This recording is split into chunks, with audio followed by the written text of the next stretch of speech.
Time for a deep dive into the one issue that matters most in a capitalist democracy: money. This is Maggie and the Millionaires Talking Money, a joint production of The Maggie Dawn Show and The Patriotic Millionaires. Now, let's start talking money. Welcome, Wisconsin and beyond. I'm Maggie Dawn. You're listening to The Maggie Dawn Show here on the Civic Media Radio Network. Today on Maggie and the Millionaires Talking Money, we've got two extremely special guests. Sister Alice Gerdeman of the Congregation of Divine Providence of Kentucky. She's a long-term educator, advocate for peace and justice issues, and coordinator of the Intercommunity Justice and Peace Center in Cincinnati. We've also got Sister Quincy Howard of the Sinsinawa Dominican Sisters. I'm going to ask you if I got that right in just a second, who works in community development, disaster recovery, and resilience planning, environmental advocacy, and policy analysis. They both come to us from Network Lobby for Social Justice, which is a national Catholic advocacy organization working to shape federal policies to achieve racial, economic, and social justice. They're on the show today to talk about a tour they're taking part in right now called Nuns on the Bus, Vote Our Future Tour. It's a 2.5-week nationwide bus tour that goes all the way from Philadelphia to San Francisco. And yesterday, they had a stop in our very own Milwaukee. Sisters, it's great to have you on our show. Thank you for making time. Thank you so much, wonderful. Maggie. Wonderful to be here. Let's just start off. I remember Nuns on the Bus from a couple of election cycles ago. What is the Nuns on the Bus tour, and what are you and your fellow sisters trying to accomplish? Well, I actually think this is our 8th Nuns on the Bus. One was virtual because we all know why that happened for a few years ago. The purpose of it is simply to call people to realize what are some of the issues that they need to be thinking about, and not to be concentrated on just one, but to look at everything from a moral, ethical point of view, and to consider everybody so that everybody benefits from what happens in our extremely important elections, and every one of those elections is. It seems to me, sisters, that's about a fundamental return to some of our first principles, not just as Americans, but as people, and that is to look out for one another. And that when we all do better, that's good for us as individuals as well. When most people think of nuns, I doubt they think of a bunch of nuns on a bus talking about political, racial, and economic, social justice. How did both of you get into advocacy work like this? Well, I started out joining my congregation in my late 30s, so I had a full professional career behind me at that point. And right after taking my first vows, I traveled to Washington, D.C. to work for Network Lobby for Catholic Social Justice as my first ministry, and learned how to lobby on the Hill at the same time that I learned what it means to be a Catholic sister. And I also, I grew my sea legs really in Washington, D.C., working on the Tax Cuts and Jobs Act. That's how I learned to do lobbying and advocacy. So it is near and dear to my heart, is probably the opposite of what I should be saying, but it hits close to home, so to speak. I worked for Network for several years after that, and now I'm living in Wisconsin, which is obviously one of the battleground states, and I'm having a very different experience of how to do advocacy, really with my neighbors and the folks that I work and rub elbows with in rural Wisconsin. So it's been an interesting change. And my story is pretty much different. I'm obviously a little older than Quincy, and I started out as an elementary school teacher, and then as a principal. And I was part of those, what I consider to be the early justice and peace things, like the boycott of lettuce and those kinds of things, which I did as a sideline while I was doing all of the educational parts. I also, some of the schools that I taught in were schools that had kids that had great needs. and families that had great needs. And, when you're a teacher and you're surrounded by kids who need something, your initial thought is, how can I get it? And it wasn't only social service agencies. There weren't a whole lot of them back in the 70s, but it was also, look, there's some things holding people back. How can I get these kids to use their marvelous talents in some way? And then my religious community in 1973, about the same time Network was starting, we decided as a group that we wanted to work for justice.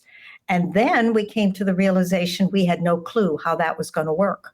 We didn't know what that meant exactly.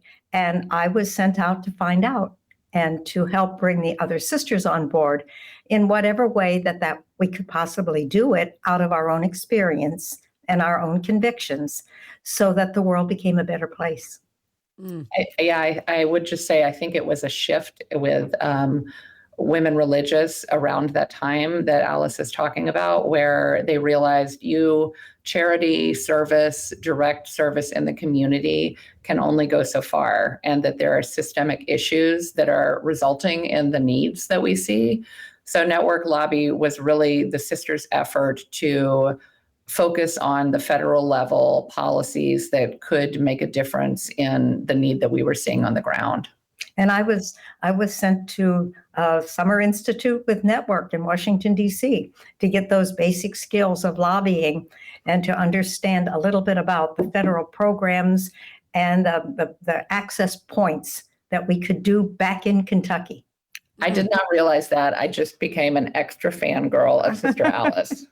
I love it. I wasn't one of the first, but you were one of the first. Early on. Yes. That's formative days.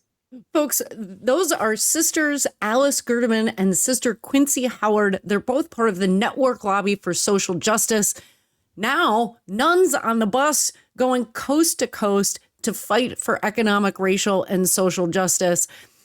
Ladies, I was raised in Catholic schools. I went to church every weekend. I was blessed to go to one of Milwaukee's most liberal parishes, and really firsthand saw not just the work that nuns did in direct service in community, but this nascent movement of nuns advocating and engaging in political advocacy to address these systemic issues. So my deep thanks. You all have always been on the front lines, and you continue to do what anybody would be compelled to call God's work in service. Thank you. What was your experience? Go ahead, Sister Alice. One of the things, as you said it, it's like, we were in, and we are in I think a privileged place, because we don't when Sister Quincy doesn't do it and I don't do it just because of my interests or my talents.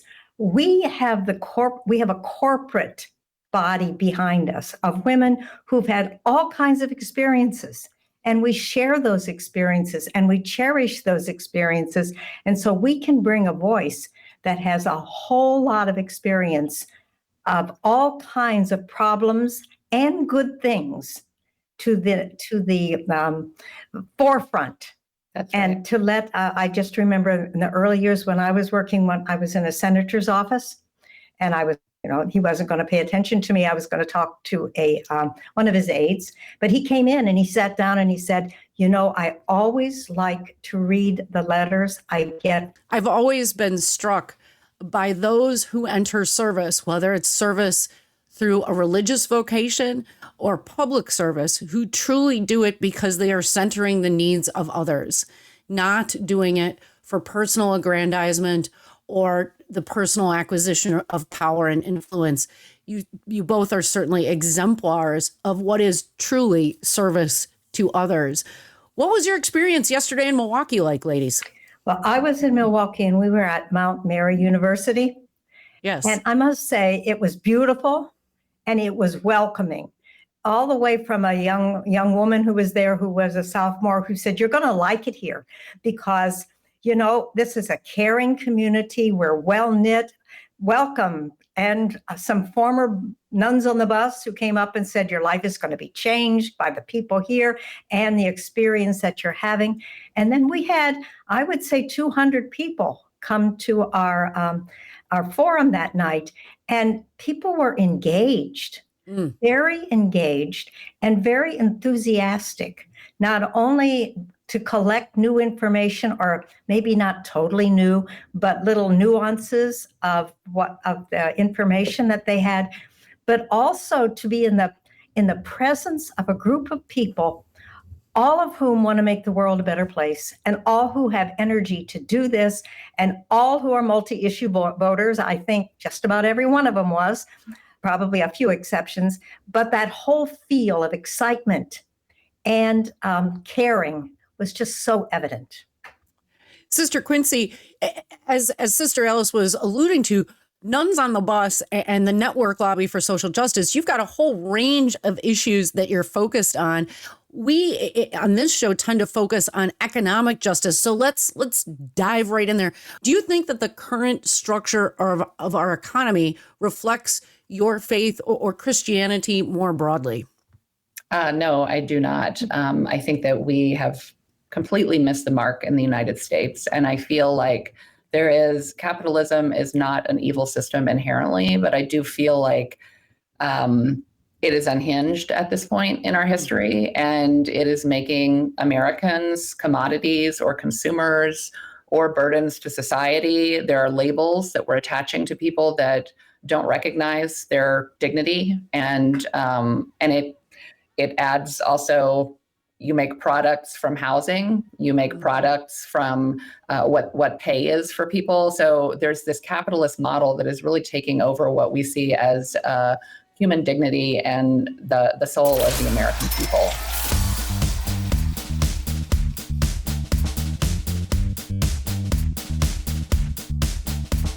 Sisters Alice Gerdeman and Sister Quincy Howard, both part of the Network Lobby for Social Justice, which was founded in 1972. It's an inclusive national Catholic advocacy organization open to all who share the values of economic, racial, social, and environmental justice. They are part of the Nuns on the Bus national tour. They were in Milwaukee yesterday. We are just digging into economic justice. And sisters, everyone that is a working person in this country knows that it has gotten more and more expensive to raise a family in America these days, that more and more people feel like they just cannot get ahead as they look at rising housing costs, childcare costs. How should people be thinking about these sorts of issues as they decide who they're voting for this November? Sister Quincy, let's start with you if you don't mind. Sure. Well, I would just say that the Tax Cuts and Jobs Act, I think, is one good piece of information to remember, for folks to remember, because this was the tax bill that was passed in 2017, and it has contributed to a lot of the pain that middle and lower income houses are feeling these days. It was sold as a tax cut to the middle class. That was far from what it was. It cut obscene amounts of money from corporate coffers and from the wealthiest in our nation. I think that folks should remember what administration that happened under. And then I would encourage them to look at the Inflation Reduction Act, which happened under the Biden-Harris administration, which actually started peeling back a little bit of that. For example, it gave funding to the IRS, which had been badly underfunded for years, and allowed them to recoup $1.3 billion in unpaid tax from tax cheats. And it's these kinds of funds in our coffers as a country that can be redistributed in ways that some would call socialism. I would call equal distribution to help people meet their basic needs. And these are the kinds of policies that we have seen Biden and Harris implement. Yeah, one of the things that I like to point out to people is that a tax cut for those who have the most, and I'm talking about the extremely wealthy and the most profitable, consistently profitable, huge corporations, a tax cut is its own government handout.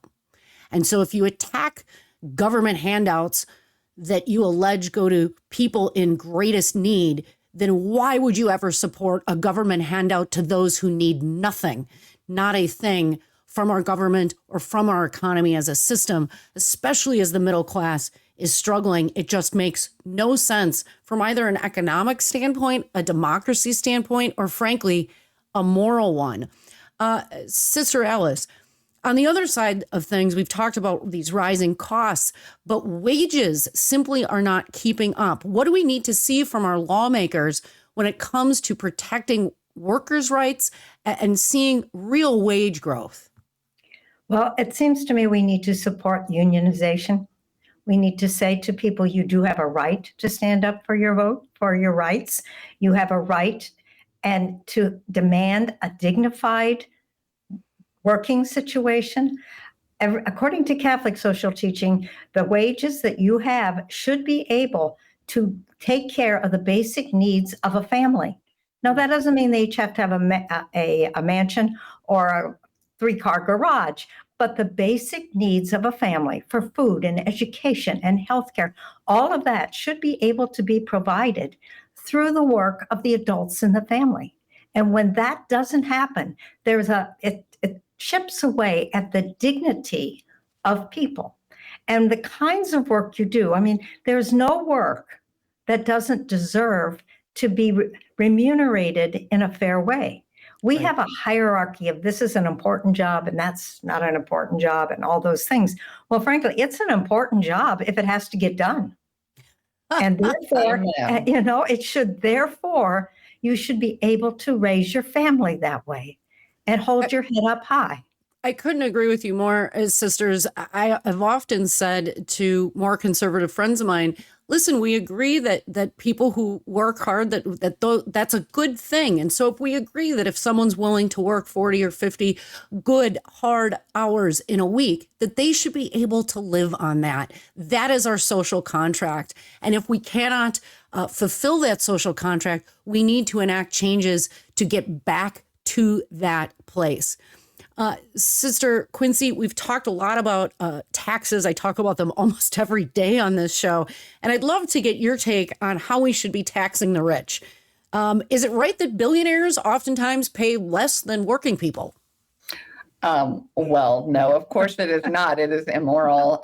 One thing I do want to just add about the minimum wage is that Wisconsin is one of the remaining states that is still using the federal minimum wage of $7.25 an hour. Obviously, many places pay more than that, but you can get away with it in Wisconsin. So the Raise the Wage Act would be really great for Congress to start with. As far as tax goes, I think the Tax Cuts and Jobs Act is about to come up for extension because it is going to die, thank God, hopefully a death. And if it were to be extended, it essentially would take $4.3 trillion out of the U.S. coffers over the next 10 years. 1.9 trillion of that would be essentially the rich, the people that make $100 million or more. If we were to tax them at 25% instead of what they are currently paying, that would be enough to pay for childcare for every child in the nation. That would be enough to pay for free tuition for college students in the nation, and that would be enough to pay for family leave for every parent in the nation. So it gives an idea of the stark contrast and the scale that we're talking about. What to some ultra wealthy people is a gift is really important to those who can't get by. Do you want more billionaire handouts, or do you want childcare, college education, and paid family leave? That is the choice this November. Thank you, Sisters Alice Gerdeman and Sister Quincy Howard, part of the Nuns on the Bus national tour. They're in Chicago right now. Thank you, ladies. Thanks for listening to Maggie and the Millionaires Talking Money, a joint production of Civic Media and the Patriotic Millionaires. For more information, go to patrioticmillionaires.org and be sure to tell your friends. The Patriotic Millionaires buy advertising across a number of Civic Media stations.